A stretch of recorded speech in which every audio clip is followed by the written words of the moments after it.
네,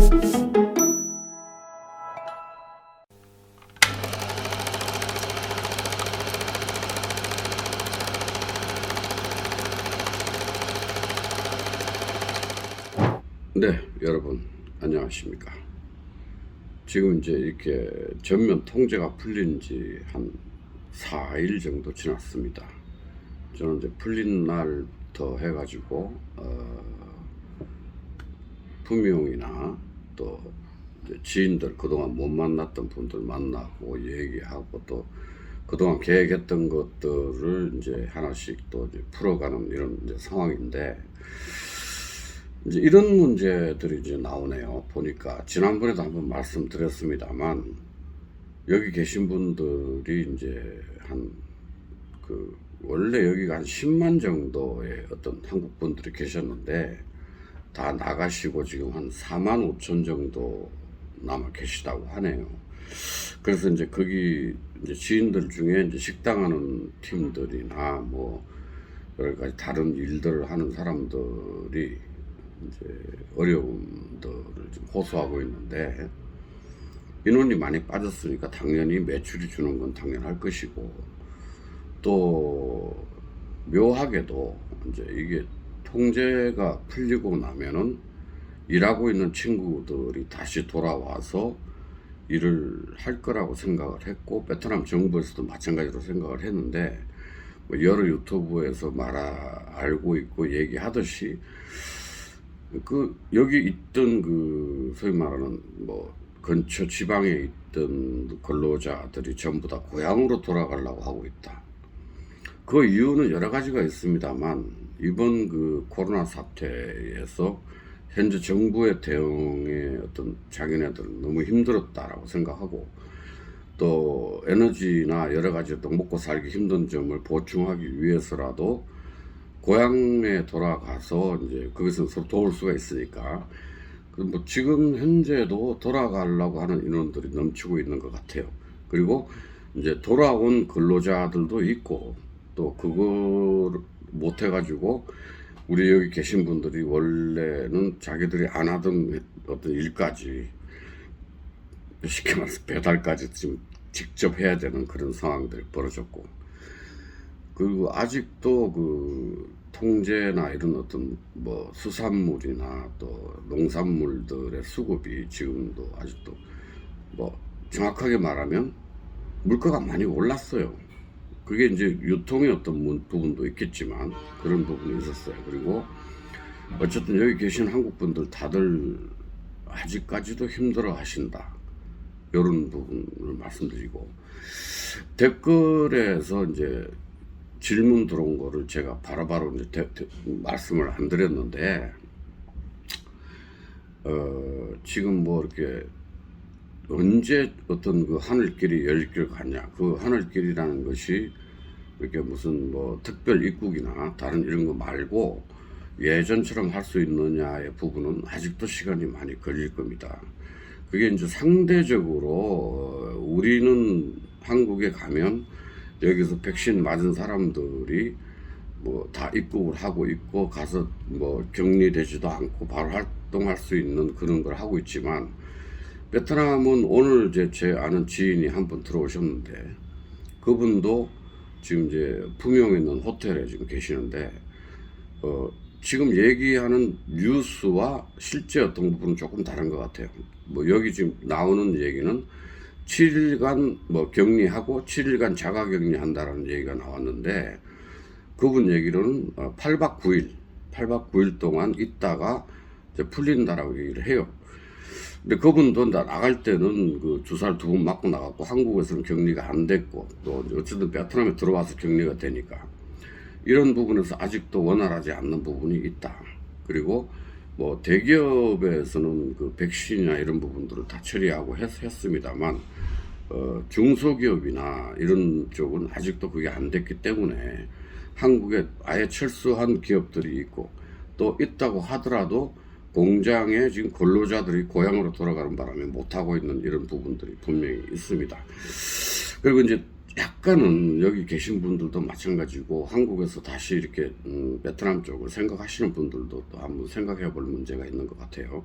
그래서 저는 오늘 약간 뭐 주제가 다를지 뭐 현재 뉴스하고는 주제가 다를지 모르겠는데 베트남 알아가기 부분을 조금 더 이제 여러분들한테 해야 되겠다라는 생각을 했어요. 그래서 제가 지난번에 그 힘들게 그 저 뭐야 호떡 찍으러 갔을 때는 마스크 2개 하고 막 하도 안 움직이다가 움직이니까 숨도 아프고 힘들고 했던 그 모양이 또 여러분들한테 내 건강을 또 걱정해 주는 부분이 됐어요. 하여튼 그 너무 걱정해 줘서 고맙고 아무튼 그 제가 약간 어떤 베트남 알아가기 부분을 조금 말씀을 드릴까 합니다.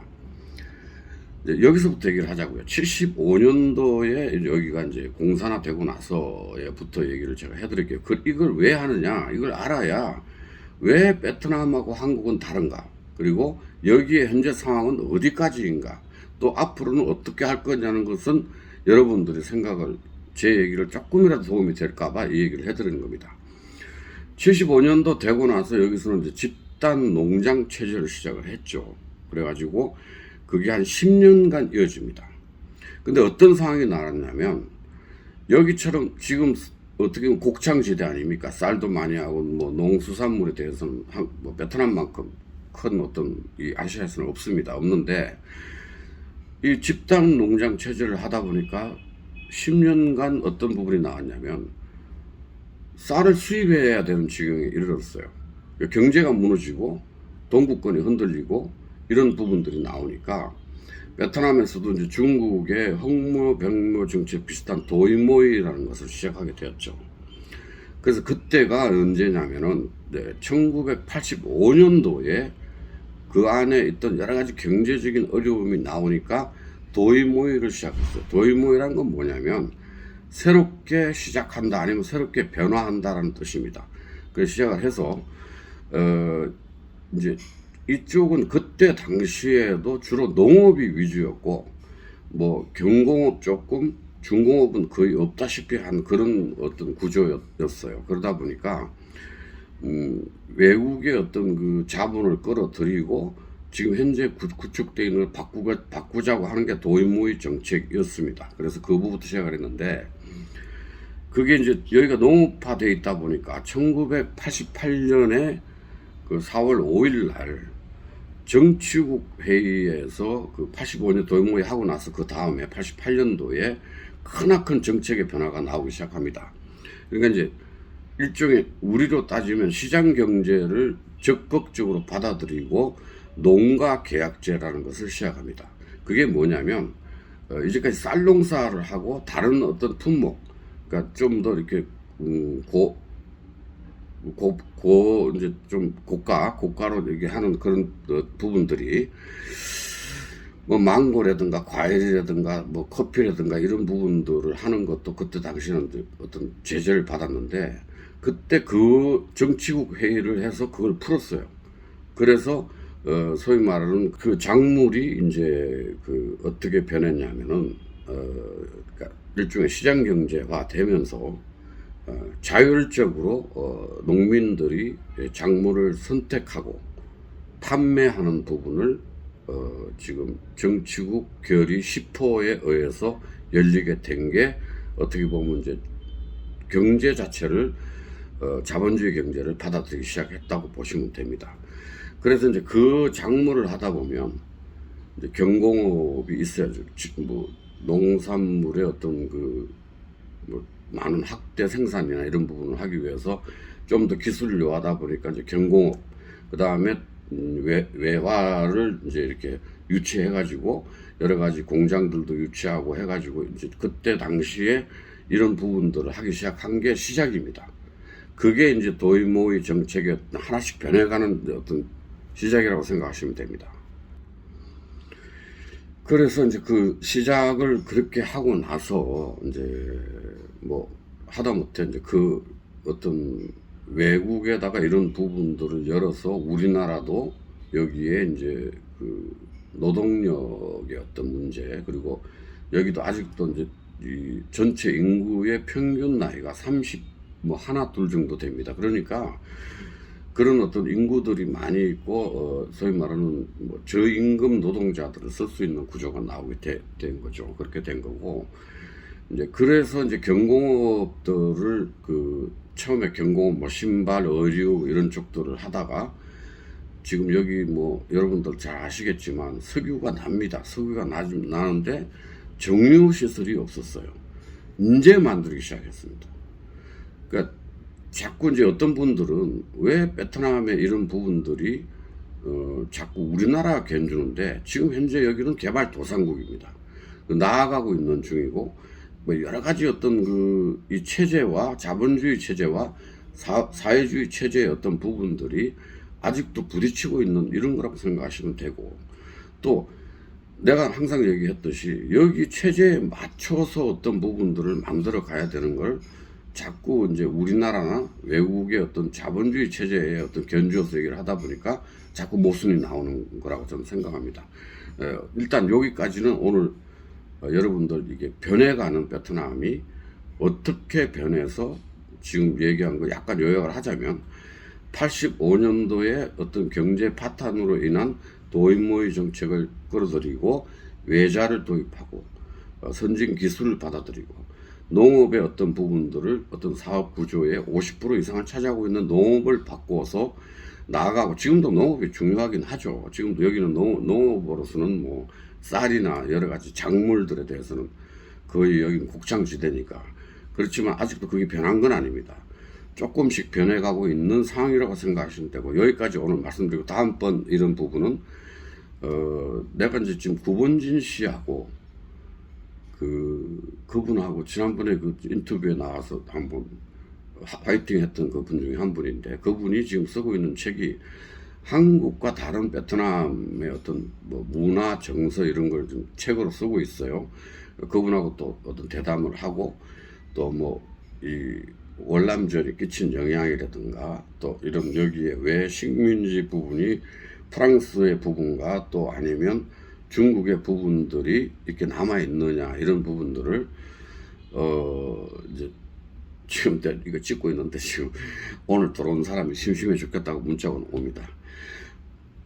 깜빵생활 잘 하세요.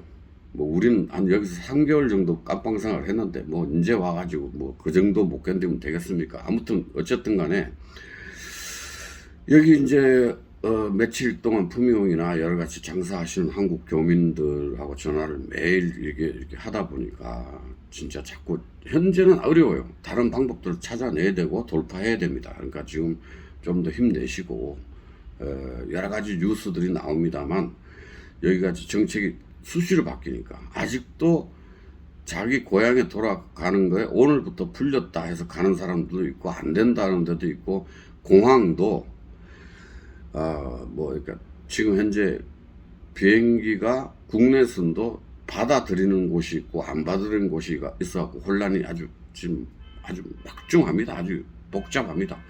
여러분 조금 더 지켜보시고 이제 어쨌든 하나씩 나아질 거 아닙니까? 지금 뭐 환자 수도 옛날에 5자리 10,000명, 뭐 12,000명, 13,000명 나오다가 지금 이제 4자리 숫자 5,000명, 4,000명 줄어들고 특히 우리 있는 쪽은 뭐 하루에도 5,000명씩 나오다가 지금 이제 작게는 1,000몇백 명 나올 때도 있고 3,000명, 2,000명 이렇게 줄어들고 있는 입장이고 또 어쨌든 지금 뭐 사망자 수도 지금 3분의 1 정도로 줄었어요. 그러니까 그러나 조심해야 될 건 뭐냐면 돌파 감염들을 당해요.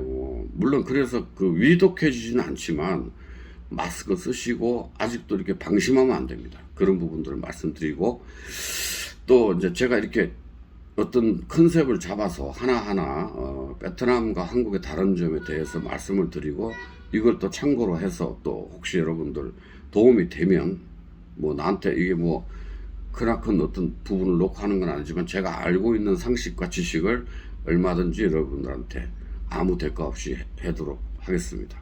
자, 그럼 힘내시고 지금 변화하는 어떤 부분들 지금 새로운 시작이 다가왔습니다. 이때 여러분들 좀 더 침착하게 생각하시고 여기서 이제까지 잘 버텨왔으니까 다시 나갑시다. 자, 안녕히 계십시오. 그것도 질문사항을 이제 어떤 분이 보내주신 것 중에서 이제 소위 말 월세가 좀 내렸냐. 그건 왜냐하면 그분들 입장에서는 들어와서 그 지금 여기 많이 빠져나가고 어떤 부분이 막혔어요. 그러니까 월세가 빠지고 나면 어떤 사업을 좀 더 생각을 해보기 때문에 물어본 거라고 저는 생각하는데요. 내가 이제 얼마 전에 또 다른 지인분이 이걸 뭘 좀 알아봐 달라 그래서 가서 좀 이것저것 질러봤어요. 그게 이제 아무래도 내가 호텔을 하던 사람이다 보니까 호텔을 하겠다는 분이 있어가지고 그걸 좀 알아봤는데, 내린 데도 있고 아직도 배에 기름기 깬 애들도 있고, 그러니까 지금 마지막 결론을 말씀드리면 좀 더 기다려야 된다. 그러니까 얘들이 좀 더 배가 고파야 월세가 내려가지 않겠느냐. 그러니까 근데 이제 상당히 내려간 것도 있어요. 그러니까 10,000불 정도 달라고 하던 월세를 거의 5,000불 선으로 달라고 하는데도 받고, 또 6,000불 달라고 하는데도 봤어요. 그리고 이제 뭐 10,000불에서 이제 한 7,000불 정도를 달라고 하는 데도 있더라고요. 내가 그걸 직접 그 부동산 하는 친구들하고 한 6군데를 둘러봤는데 같이 이제 얘기해보고 이제 주인이랑 얘기를 해보고 이렇게 해보면 예전보다는 지금 뭐 훨씬 이제 코로나 상황 때문에 가격의 어떤 부분은 처음부터 던지는 부분이 작기도 하고 조금 더 조정하면 조금 더 낮출 수 있지 않겠냐라는 생각은 들더라고요. 그러나 아직도 거품이 좀 더 빠져야 된다는 생각이 제 생각입니다. 그게 여러분 나한테 질문하신 분들 몇 분이 이제 그걸 물어보셨는데 그게 답이 됐는지는 모르겠습니다만 지금 제가 직접 겪은 얘기입니다. 직접 가서 알아보고 겪은 얘기니까 참고로 하시고요. 그 다음에 또 이제 뭐 다른 사업들을 생각하시는 분들이 질문이 좀 들어온 게 있는데, 아직은 그렇습니다. 하늘길이나 이런 부분들 이제 상호 국가 간의 문제들이 나는 내가 할 수 없는 부분이기 때문에 그건 진짜 뭐라고 진짜 장담 못 하겠어요. 그게 이제 여기 대기업들은 그래도 뭐 근로자들을 숙식을 시키고 여기서 어떤 예방주사도 여기서 한꺼번에 놓고 이렇게 해가지고 생산을 맞춰가는 것도 있고, 지난번에도 얼핏 말씀드렸습니다. LG나 삼성 부분들은 뭐 다른 세계적인 수요가 더 늘어나고 여기에 투자를 더 하고 있는 이런 입장인 거는 말씀드렸죠. 그러니까 지금 그런데 근로자 부족이 좀 심각합니다. 심각하다 보니까 이거 우리하고 참 다르다고 생각하는 것 중에 하나는, 고향을 그러니까 이게 열리면 이제 더 돈 벌어서 열심히 살아야 된다고 생각을 해야 되는데 돌아가기 바빠. 그러니까 이제 이게 한국하고 다른 점이라고 저는 생각합니다. 그런 부분이 이제 깔려 있고, 아직도 월세 부분에 대한 어떤 특히 이제 품용 지역 1군하고 또 다른 2군 지역 타우디엔이나 이런 쪽에 있는 거, 탕농이나 이쪽은 제가 아직까지는 모르겠습니다만 직접 겪은 일이 아니기 때문에 팩트만 말씀드리기 때문에 내가 겪지 않은 일은 함부로 말하지 않습니다. 그리고 행정 부분도 아직도 오락가락합니다. 뭐 자 이런 거예요. 이제 관광 쪽에서는 풀자, 또 풀었다. 또 뭐 예를 들어서 하이퐁 같은 예를 들어서 거기는 관광을 풀었다고 해요. 풀었는데 국내선은 띄우지 마라. 국제선도 못 받겠다. 그럼 푼 게 아니죠.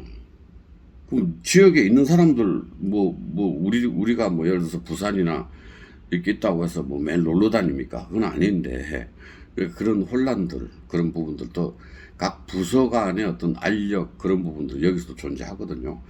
보건부나 공안부에서는 못 풀겠다. 또 관광 쪽에서는 경제가 어려우니까 빨리 풀자. 이런 부분들이 지금 이렇게 나오고 있는 이런 형편입니다. 그리고 이제 또 총리는 이제 얼마 전에 뉴스에도 이런 얘기를 했어요. 우리도 그 백신 비자를 빨리 연구하고 검토해서 풀 준비를 해라라고 얘기를 했습니다. 근데 언제? 그건 몰라요. 여기가 그런 부분에서는 상당히 그러니까 다른 우리나라하고는 다른 점입니다. 그걸 여러분들 생각하셔야 된다고 저는 생각합니다.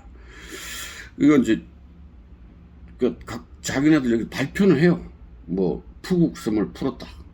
뭐 어디를 이제 뭐 다낭이나 야짱이나 이런 쪽을 이제 푼다. 언제 풀지 몰라요. 그 뉴스들은 나와요. 근데 그걸 풉니다. 합니다. 그게 언젠지 결정이 안 난 걸 얘기하면 안 된다고 저는 생각하거든요. 그래서 조금 더 여기 어떤 부분들이 정확한 거 나온 것만 하다 보면 예측을 못 하니까 자꾸 거짓말을 하게 돼요. 그래서 정확한 것만 얘기하려고 노력하는 중입니다. 자, 여러분 힘내시고 한국에 또 가신 분들도 뭐 여기서 진짜 힘들어서 돌아가셨고 그거 기뻐할 일 아니에요. 한국이라는 사회가 경쟁력이 심하고 자영업자들이 힘들고 이래서 이 베트남이라는 나라에 와서 먹고 살겠다고 왔는데 여기도 힘들어져서 나갔어. 그럼 한국에 뭐 돌아오는 걸 환영합니까? 뭐 국뽕을 하는 데서는 한국이 최고, 살기 좋고 뭐 한국이 최고다라고 얘기를 하지만 과연 그런가요? 뭐 그러면 해외 나가 있는 인원이 지금 800만인데 이번 코로나로 많이 돌아왔겠죠. 그만큼 경쟁력이 세지고 더 살기 힘들어진다고 저는 보는 겁니다. 그래서 그런 걸 가지고 까지 마십시오. 그런 걸 까는 유튜브들 정말 조심하십시오. 여기에 인생들은, 각자 인생들은 다 중요한 겁니다. 그래서 다시 한번 말씀드립니다만, 베트남에 지금 들어오려고 저한테 많은 질문들을 하고 있어요. 근데 나는 거의 팩트만 말씀드리려고 노력하고 있습니다. 제 거를 제가 또 이렇게 말하지 못하는 부분도 있으니까 말에 깔려있는 그 어떤 속뜻을 잘 이해하시길 부탁드리겠습니다. 안녕히 계십시오.